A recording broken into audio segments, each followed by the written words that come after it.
જય શ્રી કૃષ્ણ મિત્રો, welcome to my channel. તો આજે મેં કેકનો વિડીયો શેર કરેલો છે, પણ સ્પોન્જનો વિડીયો નથી શેર કરેલો, કેમ કે મેં આગળ ઘણા બધા કેકના વિડીયો શેર કરેલા છે। એમાં કેક બેઝ કઈ રીતે બનાવવું એ બધું, પણ ક્રીમનો આજે મેં વિડીયો શેર કરેલો છે। અને કેક બનાવવાના કોઈ પણ સાધન વગર તમે કેક કઈ રીતે રેડી કરો, ડેકોરેશન કરો, એનો વિડીયો મેં અહીંયા શેર કરેલો છે, તો તમે એન્ડ સુધી જોડાયેલા રહેજો। તો મેં અહીંયા માર્કેટમાંથી જે રેડી આવે છે એ લીધું છે।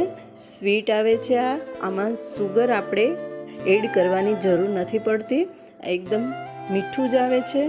અને તમારે જેટલો ઉપયોગ કરવો હોય એટલો તમે લઈ શકો છો।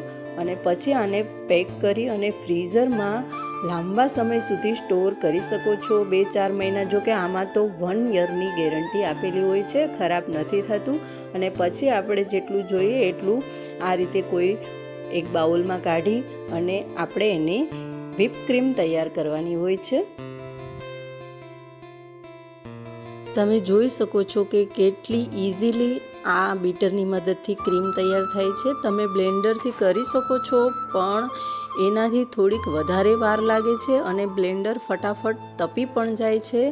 અને આમાં એકદમ 3 થી 4 મિનિટમાં જ રેડી થઈ જાય છે। બ્લેન્ડરમાં તો બહુ બધી વાર લાગે છે, કેમ કે મેં એનાથી પણ ટ્રાય કરેલું છે। જે સાચું હશે એ જ હું કહીશ, કેમ કે મેં ઘણી બધી રીતે ટ્રાય કરેલી છે, પણ આ બીટરથી ફટાફટ બની જાય છે ક્રીમ।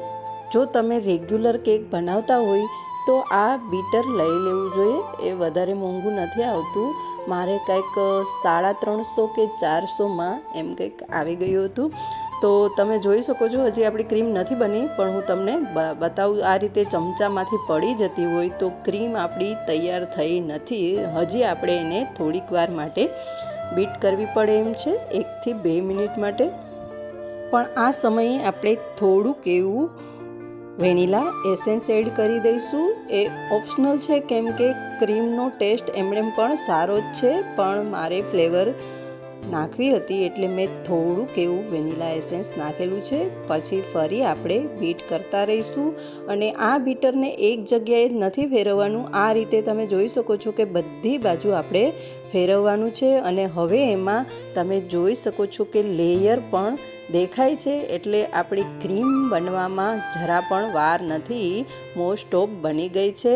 અને જેટલી આપણે શરૂઆતમાં ક્રીમ લીધી હતી એ થોડીક એવી હતી, એ બની અને આખી તપેલી ભરાઈ ગઈ છે। આ એટલી ક્રીમમાંથી તમે 1 કિલોની કેક આરામથી ડેકોરેટ કરી શકો છો।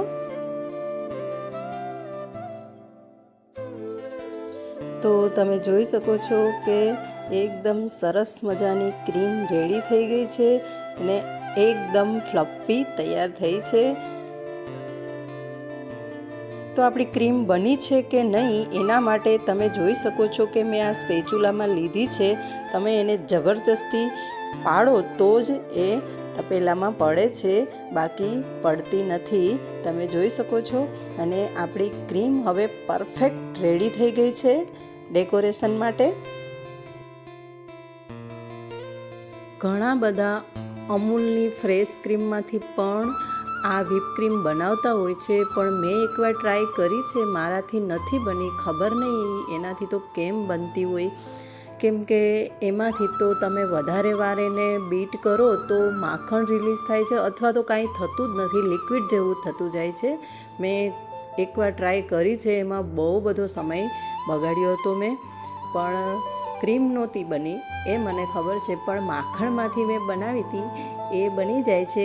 ક્યારેક એ વિડીયો હું જરૂરથી શેર કરીશ। તો હવે આપણી વ્હીપ ક્રીમ તૈયાર થઈ ગઈ છે। તો મારી પાસે અત્યારે હાજરમાં ડેકોરેટ કરવા માટે ફક્ત નોઝલ જ છે, બીજી કોઈ વસ્તુ નથી। તો મેં અહીંયા પેકેટનો ઉપયોગ કરેલો છે, પ્લાસ્ટિકનું જે જાડું હોય છે એનો ઉપયોગ કરી અને આપણે કેક ડેકોરેટ કરીશું। તો હવે આપણે અહીંયા નીચેથી થોડીક રાઉન્ડવાળી તપેલી હોય એ તપેલી લેવાની છે, જે આપણે ટર્ન ટેબલ હોય છે એની જગ્યાએ આનો ઉપયોગ કરવાનો છે, કેમ કે આપણે રેગ્યુલર કોઈ કેક બનાવતા નથી, એટલે આપણી પાસે ટર્ન ટેબલ ના જ હોય। એ તો બધાને ખબર જ હોય કે કેમ કે એવી વસ્તુ આપણે ઓછી ઉપયોગમાં હોય તો આપણે ના વસાવતા હોઈએ છીએ. તો આ તપેલી તમે તમારી રીતે થોડીક એમ કરો તો ફરી જતી હોય છે. એટલે ટર્ન ટેબલની જગ્યાએ આવી ફ્લેટ તપેલી નહીં પણ સેજ નીચેથી રાઉન્ડ શેપમાં હોય એ તપેલીનો આપણે ઉપયોગ કરવાનો છે. એટલે એ આપણું ટર્ન ટેબલ થઈ ગયું. તો મેં અહીંયા સ્પોન્જ તો ઓલરેડી બનાવી લીધું હતું, તો એમાં આપણે સુગર સિરપ લગાડી અને ક્રીમ લગાડી દઈશું. અને હા, તમને ખબર, મેં ક્રીમ ભરવા માટે પણ એની કોઈ અલગ પ્લાસ્ટિકનો ઉપયોગ નથી કરેલો. જે ઘરમાં અવેલેબલ હતું એનો જ ઉપયોગ કરેલું છે.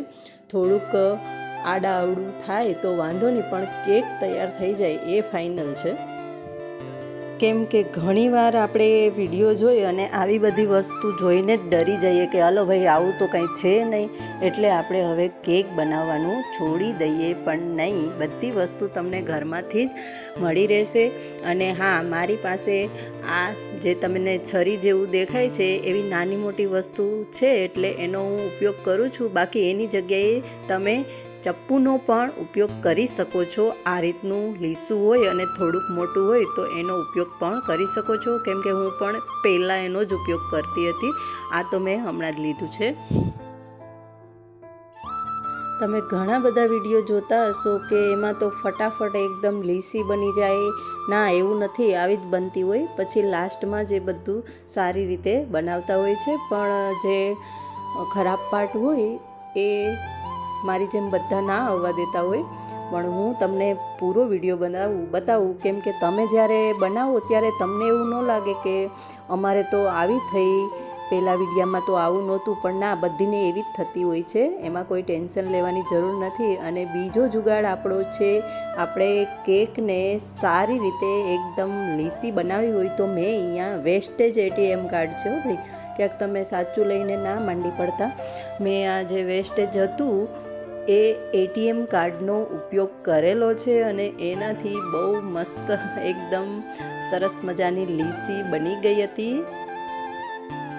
કેમ કે મારી પાસે કેકને બરાબર ફ્લેટ અને લીસી કરવા માટે સ્ક્રેપર નથી, એટલે મેં અહીંયા ATM કાર્ડનો ઉપયોગ કરેલો છે. અને તમે જોઈ શકો છો કે એકદમ પરફેક્ટ સરસ મજાની બની ગઈ છે. થોડી ઘણી ઊંચ નીચ હોય તો હાલે, કેમ કે ઉપરથી આપણે એનું ડેકોરેશન કરી લઈશું એટલે બધું દેખાશે નહીં ક્યાંય પણ એવું હશે તો હવે નોઝલ તો મારી પાસે છે જ, એટલે મેં નોઝલથી આ રીતે ડિઝાઇન કરી લીધી છે. તમને જે પસંદ આવે એ રીતે તમે ડિઝાઇન બનાવી શકો છો.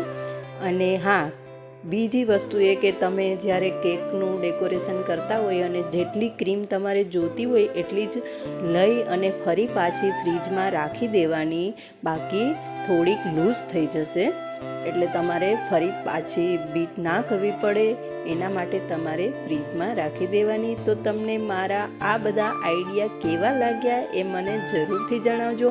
અને હા, તમે પણ જરૂરથી ટ્રાય કરજો, કેમ કે આ રીતે મસ્ત સરસ મજાની કેક તૈયાર થઈ જાય છે.